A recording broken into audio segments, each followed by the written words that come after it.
आयुष्मान भव।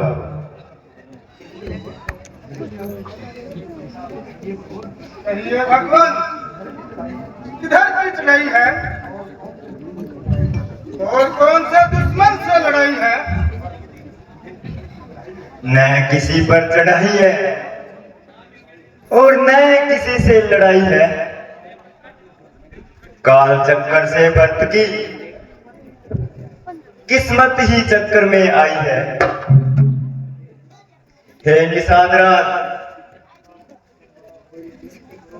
माता के द्वारा बोए बीज की बदौलत भैया राम लक्ष्मण और माता जानकी वन को चले गए।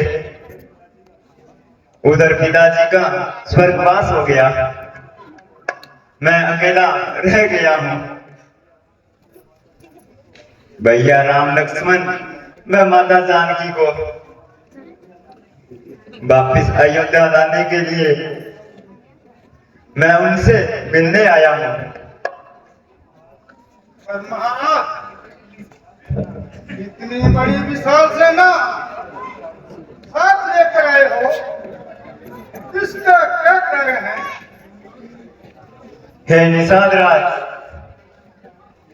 मैंने किसी से आने को नहीं कहा था, सब अपनी इच्छा से आए हैं। हे महाराज, मैंने आपको गलत समझा, मुझे क्षमा करे भगवान, मुझे क्षमा करे। प्रभु राम ने एक रात्रि विश्राम हमारे यहाँ किया था। अगली सुबह नौका में बैठे गंगा पार हो गए। महाराज मुझे आज्ञा दीजिए, मैं भी आपके साथ चलूंगा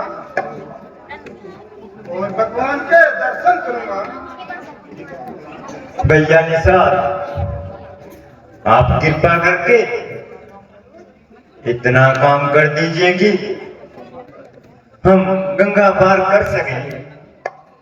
महाराज, मैं अभी जाता हूँ और नौखाएं मंगवाता हूँ। प्रभु, आप धन्य हो, आपकी महिमा अपार है। आपके कुदरत के वे सबसे निराले हैं। प्रभु, आपकी गति आप ही जानते हो। हे सीते, तुम हर समय ठंडी आहें भरती रहती हो, इस तरह की बातें करती रहती हो, इससे मेरी आत्मा को अत्यंत क्लेश होता है। अच्छा तो यही है कि तुम अयोध्या वापिस चली जाओ। इस प्रकार से 14 वर्ष बिताने कठिन हो जाएंगे। हे स्वामी, आपके साथ रहकर मुझे किस बात का कष्ट है? मैं तो कर्म गति की बात कर रही थी।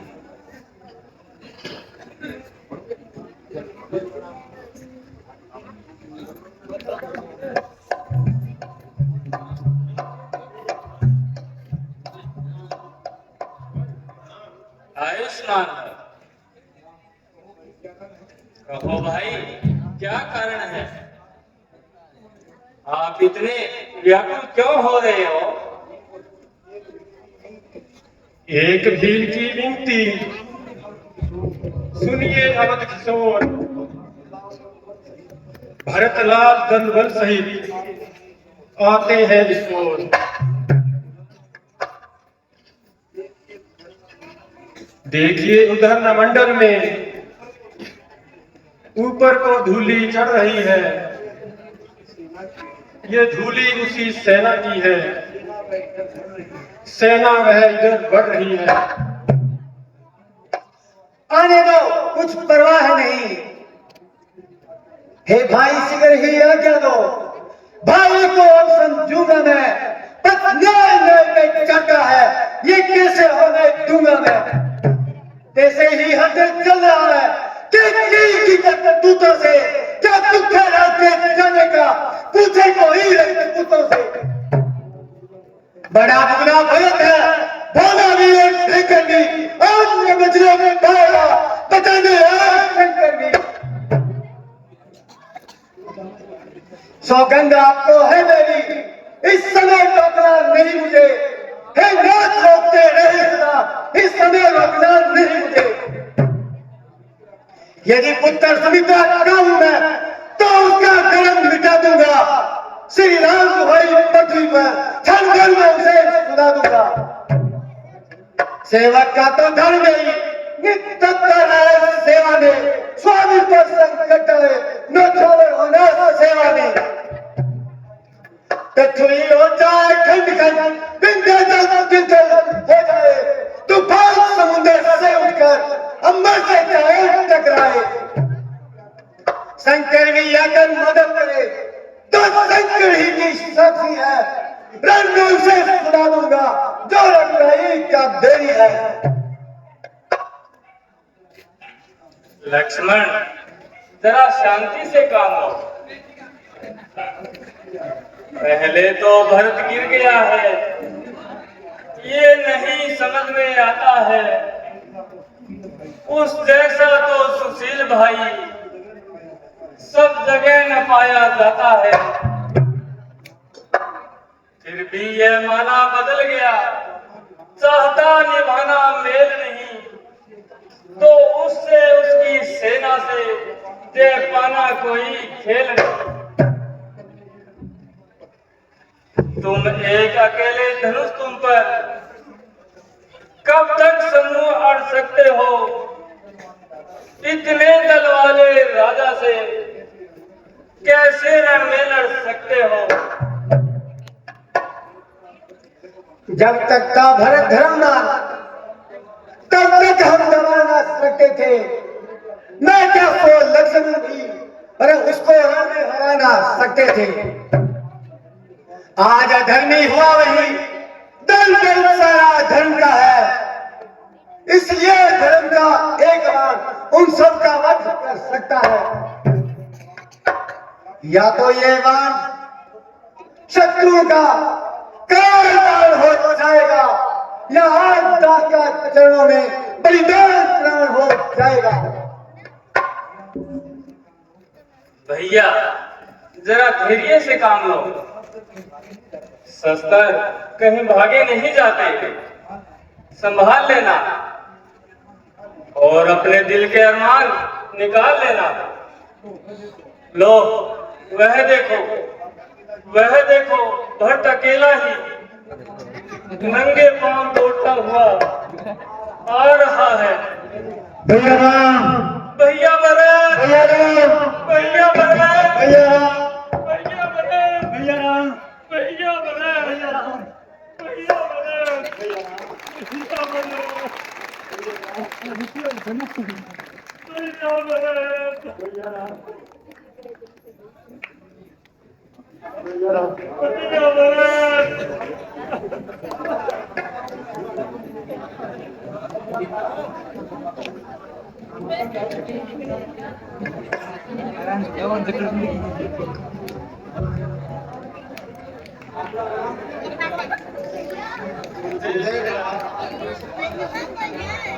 आयुष्मान।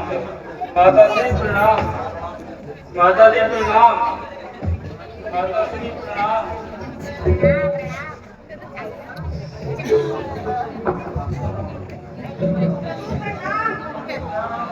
आयुष्मान भव,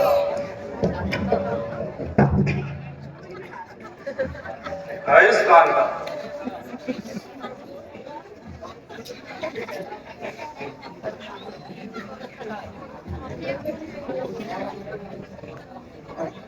माता जी, पिताजी की तबीयत कैसी है? मैं जब आया था तब उनका मन शांत नहीं था, अब तो वह कुशल होंगे। माता जी, आप बोलती क्यों नहीं? भरत, भैया भरत, तुम जवाब क्यों नहीं देते? तुम सब चुप क्यों हो? कोई तो जवाब दो। गुरुजी आप ही बताइए, आखिर आप सब चुप क्यों हो? क्या हुआ पिताश्री को?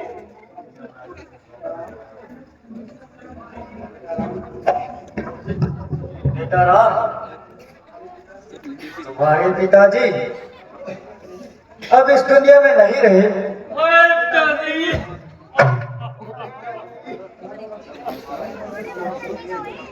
हमें छोड़कर कहाँ चले गए? हमें किसके सहारे छोड़कर चले गए? अब इस दुनिया में हमारा कौन है?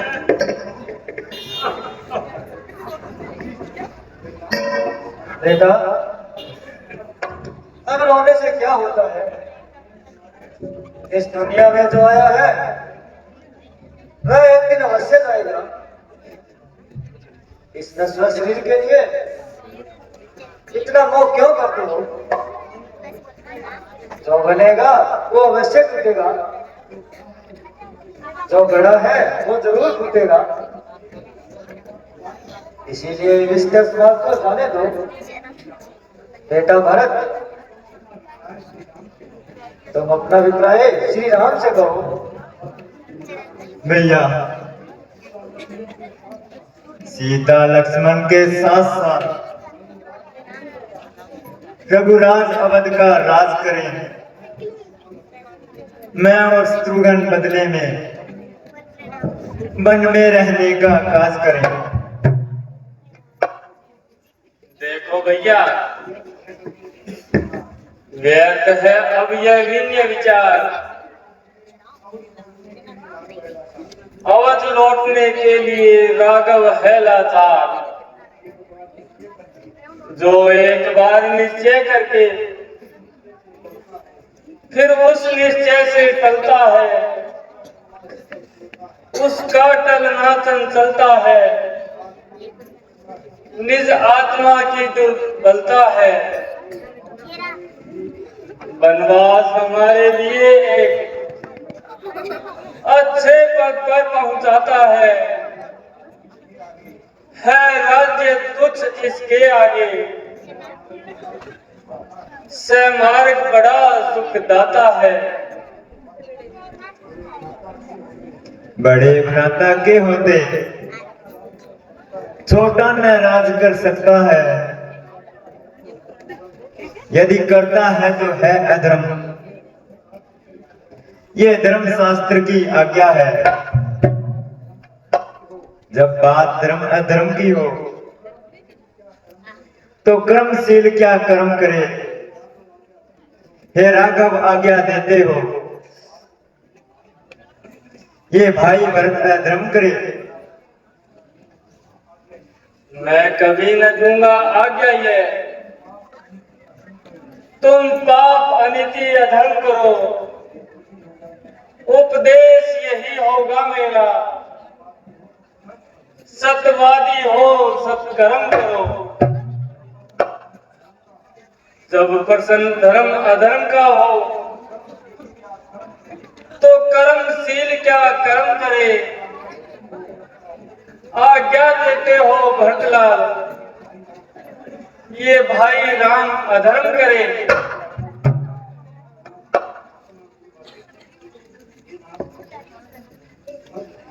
हे नाथ, अपना दुर्भाग्य, माता का पाप, विधाता की गति और समय की कुटिलता के कारण मेरा मन अत्यंत दुखी हो रहा है। मुझे चारों ओर अंधकार दिखाई दे रहा है। प्यारे भरत, तुम तो धर्म और नीति को जानने वाले हो। लौट जाओ मानो कहा, भरत हिये धरि धीर, विवश विकल तुम बिन, महावचन वद रघुवीर।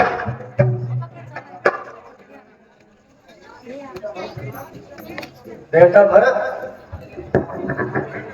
राम अपने मार्ग से बैठ जाओ 5 मिनट से बैठ जाओ। तथा भी हटने वाले वीर, इसलिए इनकी आज्ञा का पालन करो। ये 14 वर्ष रहे वन में, तुम 14 वर्ष अयोध्या में इनके प्यारे रक्षक होकर 2 सदै राज की रक्षा में।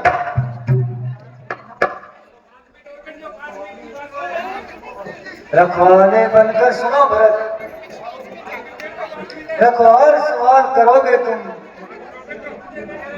रघुराई जब वन से लौटे तो राज्य उन्हें दे दोगे तुम।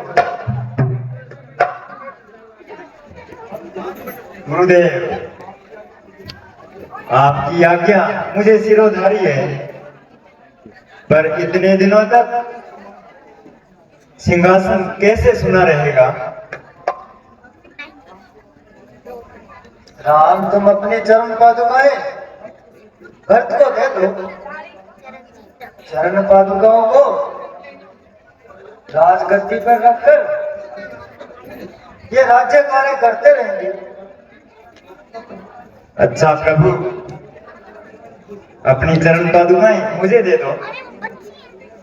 मैं इनसे अयोध्या की राजगद्दी सजाऊंगा और स्वयं सन्यासी का जीवन बिताऊंगा। मगर भैया, इस बात का ध्यान रहे, यदि 14 वर्ष से एक दिन भी अधिक लगाया तो भरत को कभी जीवित नहीं पाओगे। प्यारे बालक, इस बात की चिंता नहीं करो। 14 साल समाप्त होते ही मैं तुम्हारे पास आ जाऊंगा और एक दिन भी ज्यादा नहीं लगाऊंगा।